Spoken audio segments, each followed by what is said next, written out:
Everybody, welcome back. This is episode number 4 of our French series to help you to move to France as an expat, or if you want to immigrate there, starting off with the long-term visa process. And we're talking about where are the expats going.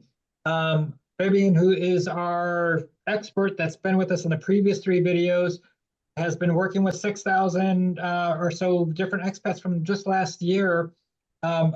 I'm sorry, 3,000 last year, 600 Americans that have moved to France in the last year. And he's been able to tell us where they're going. Why are expats going to different locations? What is drawing them to move there? So Fabian, welcome back. Thanks a lot. Well, thanks. I mean, you're a better sell agent than I am. Inflating the numbers a bit, love it.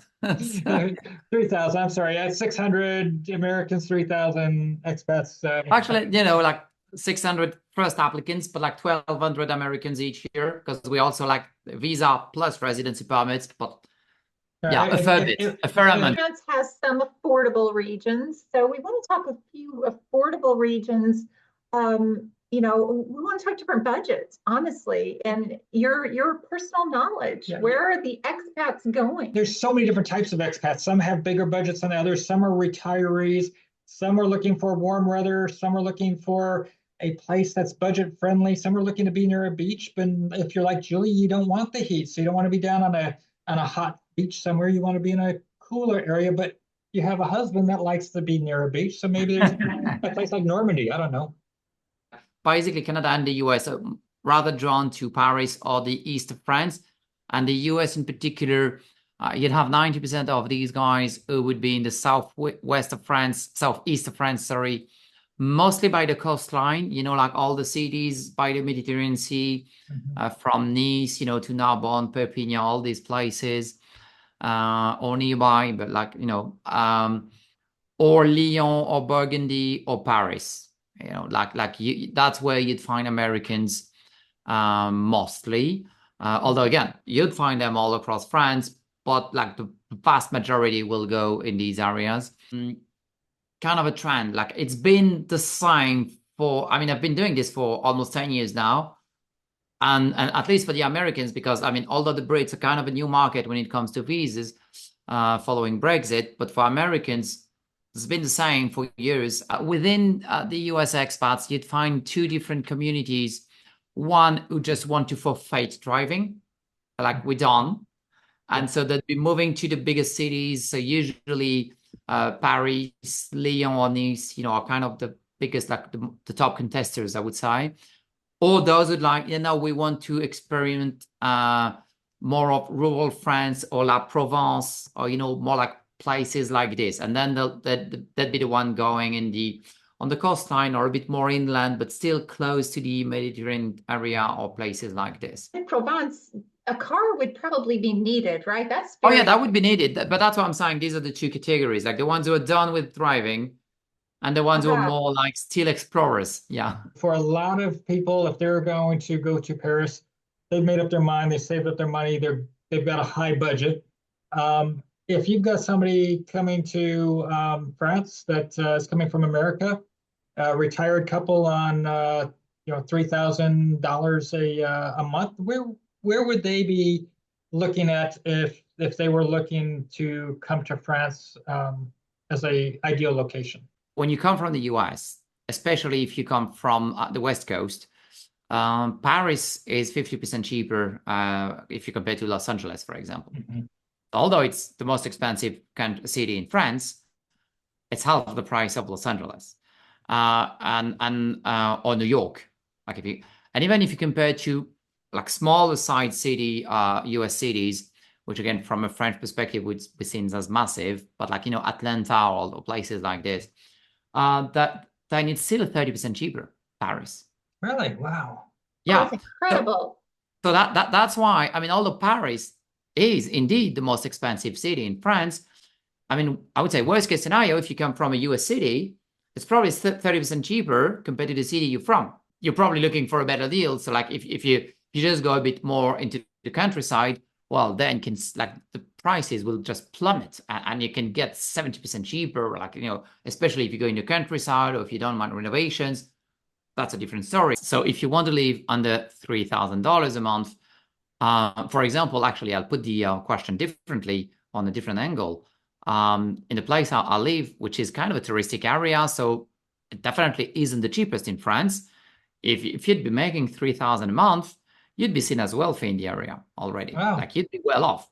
And if you go inland in a more rural area, 3,000 definitely put you on the top of the ladder. And this would cover rent, or this is a house after you've purchased, or? I live by the coastline of the Atlantic coastline in, well, let's say, Biarritz, yeah. So, which is kind of an expensive area, well, again, from a French perspective, because it's touristic. It would cover rent, yes, and especially if you go into, again, the more rural the place, the cheaper it will get. Like, in my area, if you want like a 2-bedroom, that's going to be 1,000-ish a month. So because, again, it's a touristic area, so like, because of that tourism, it kind of inflates the prices. But like, just half an hour from the coastline, for the same 2-bedroom, it's going to be 400 to 600. Wow. So like, you divide the price by 2 already, and it's still kind of a nice place because you're like half an hour from the beach. And someone could probably say then 10 kilometers outside of Paris must be much less expensive. Oh yeah, like, actually, a very good example, like a case, like a visa we did 2 weeks ago. A lady from the US like bought a castle 40 minutes from Paris, 45 minutes from Paris, 650,000 euros. And it's a castle. We're not talking about a property. It's a castle we're talking about, like a big ass castle with the, like with the towers and stuff. If you buy a piece of land that's, for example, roughly 1,000 square meters, which is kind of a big piece of land, to build something on top of it, then you probably, like, the piece of land plus the construction, that would be 250, yeah, and you get a brand new property. Incredible. So if you buy something that's used, obviously, then you can even probably find something cheaper. So 1,000 square meters for those in America, that's 11,000 square foot piece of property that he's speaking about. Basically, and you'd build, I mean, for 150, you'd probably build 90 to 100 square meters home. But we're talking about a home, not an apartment here. Yeah. Oh, wow, a nice house. We're getting more and more people in our audience saying, we don't want to be in the hot weather. There's a region, Brittany. Do you think that could be a good area for retirees? Yeah. Well, I have family in Brittany and in Burgundy, so that I'm very tolerant for both sides of France. So yes, so I have family in Brittany, and to be honest, that's why I often go during the summer times, because it's getting hot in the south of France. Although some people like it, I'm probably a bit more like usually. Would be cooler during summer, but it's also very flat, so there's no mountains around or stuff. So lots of lands, very rural side of France. You'd have cities there, obviously. But the weather, I mean, for those who don't want heat, that's very, very nice, because it ties kind of within, because of the Atlantic. But basically, you wouldn't get snow there, or very rarely. But also, thanks for these being more northern and also less exposed and in between, like surrounded by the sea. So it's also much cooler during summer. From what I understand, English-speaking people that are looking for a more English-speaking friendly environment in France, the Normandy region has a lot of English-speaking as well. So is that a reason or an area that people have been considering going to? Yeah, the proximity of the tunnel, the English Channel, the Franco-English Channel, definitely is a reason. Also some ferries. So yeah, it's basically super convenient if you're British. But also same for Brittany, for the record, because also there are tons of ferries that can go to different part of Brittany as well, from the UK or even Ireland. So yeah, this definitely plays a part. Also, there is the Mont Saint-Michel, which is one of French wonders, which also is like, basically you have Brittany and Normandy. It's kind of sitting in between, so it's It's also a nice attraction. Although the Americans would go to the southeast of France, usually the Brits is rather the western side of France and the southwest of France in particular. And mostly in regions such as Dordogne, Charente, places like this. Although it's funny because these days, like the past couple of years, obviously the more expats coming to the area, the more the prices tend to go up. And therefore they tend to go to a bit different places, like you'd have these places, Dordogne, Charente, and then above that you'd have Les Deux-Sèvres, Mayenne, and now they tend to go to these places probably because of the price tag, because you'd have the same kind of weather, but then obviously the more people going to the same place, the higher the prices, because then you'd see that very often, expats selling to expats. No. The Alsace region, is that how we would say that? Alsace, which is Strasbourg. In Strasbourg, and this is a reason we're somewhat familiar with Strasbourg, not that we've been there yet, but it's the fourth friendliest biking city in Europe, apparently. And we just spent some time in Copenhagen. Love the whole biking style. We've been to Amsterdam. We like the idea of just jumping on a bike and taking care of your life and traveling and getting around. So Strasbourg's supposed to be really, really good for that. Are you seeing a lot of international migration there? I think it's popular beyond the Brits or the Americans, but other expats from other places. I think. Well, usually people go, I mean, if we exclude French Burgundy, which is kind of in northeast of France, but like northern east of France isn't that much of a popular destination, although except for those who are interested in Germany and or Switzerland. But you raised a solid point, because, well, basically northern France, and if you go all across, from this region to Switzerland, it's very reputable for bicycles and biking in general, because a lot of people, like much more than in the south, would be bicycling, and then you'd have bicycle roads and stuff like this. So a lot of trails. And so for these reasons, if you're into that, it makes this destination definitely one of the top spots in France.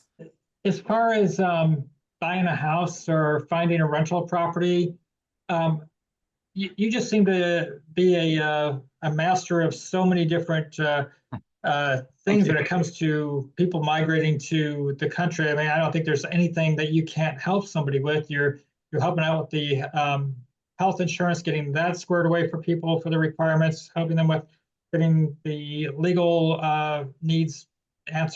questions answered, whether it's for taxes or how to get residency, and even car situations. So what about homes, buying and renting? Do you have connections or advice on people looking to either find a rental property in France somewhere or to buy a home? Yeah, well, like I say often, hopefully I'll be your immigration GP, so your one-stop shop. So that wouldn't be the same people would be using, but yes.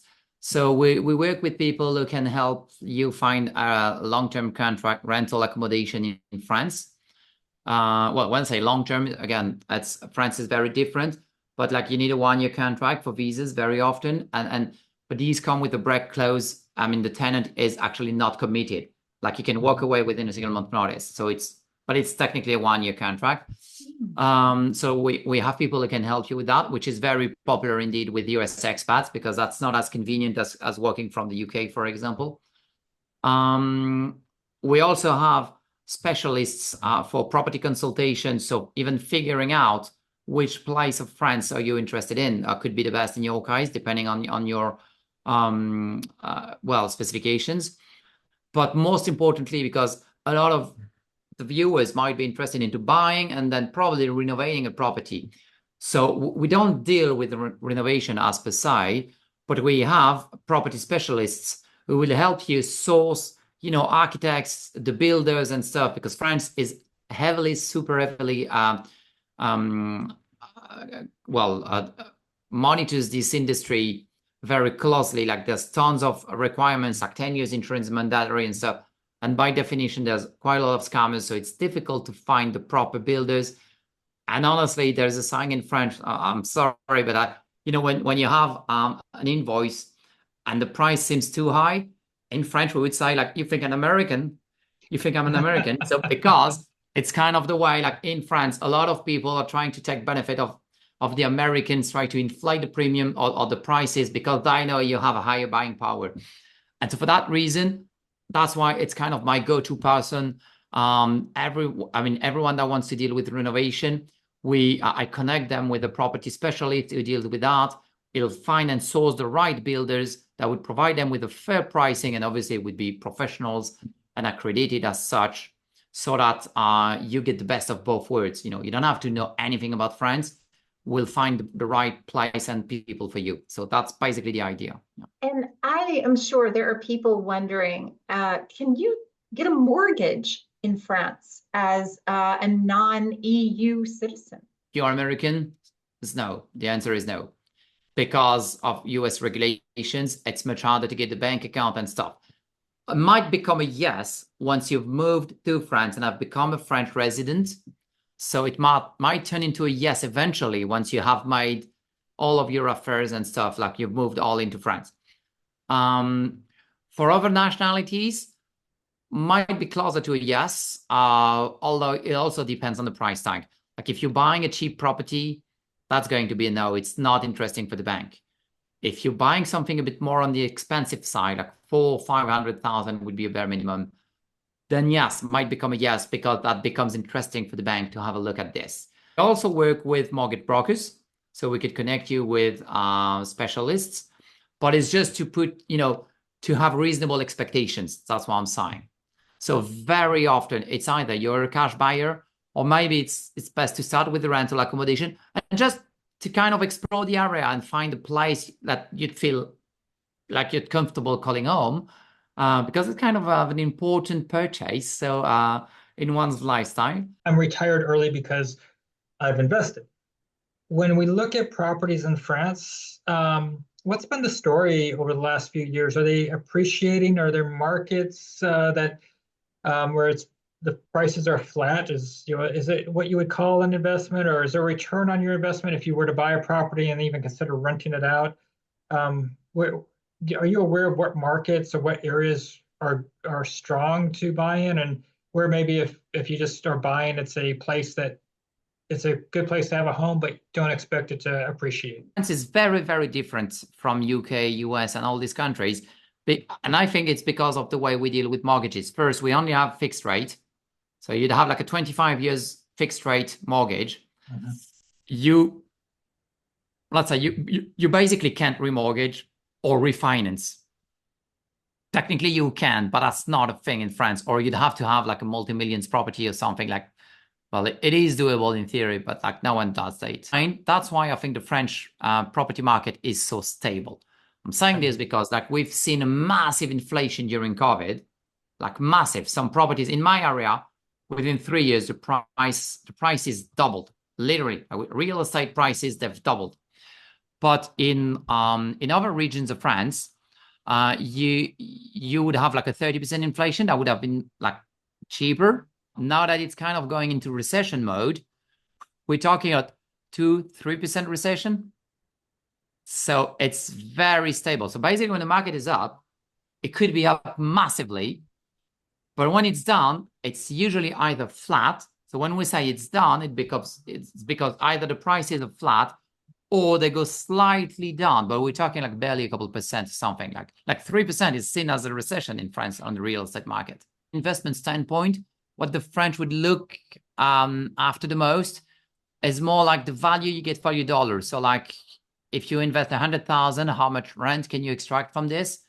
And that's kind of the percentage we after. In France, the norm would usually be between like 6 and 8%. On top of the value of the property. If it appreciates, that's a different story. Like the rental income you could generate would be 6 to 8%. And also the taxation on that, you'd have different schemes, but usually you'd opt in for the flat rate. We have a flat rate taxation, which is a third of the profits you'd be making. Billy and I have been getting very excited through our conversation with you. We really haven't done a deep dive into France over our 4.5 years of exploring and investigating countries and trying to see what it's like to live in and what it's like to be in different places. Because France has been in the Schengen, there's been things going on with the COVID in the past that just kind of kept us off of our game plan to get to France and spend that time. But you've really opened up our eyes a lot, and I think we're going to go check out France sooner than later. We're actually even looking at, we're currently in Germany. We're even looking at deviating our schedule a little bit so we can go dip our toe into France and go see some things firsthand before we head back down south to Slovenia and then down to Montenegro.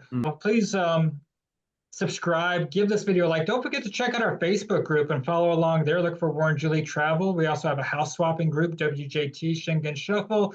And of course, our website, warrenjulietravel.com, where you can also find the links for Fabienne's insurance programs. And we'll also put it under our regular resource area if you're looking about doing things with your vehicle or about needing help with your residency application and getting all that guidance. But check out all 4 videos that we did with Fabienne. And we're so glad you joined us for these videos. You've been such a wealth of knowledge. Thanks. And don't forget to subscribe. And until next time, have a great day, everybody. Bye-bye. Bye, everyone. Bye.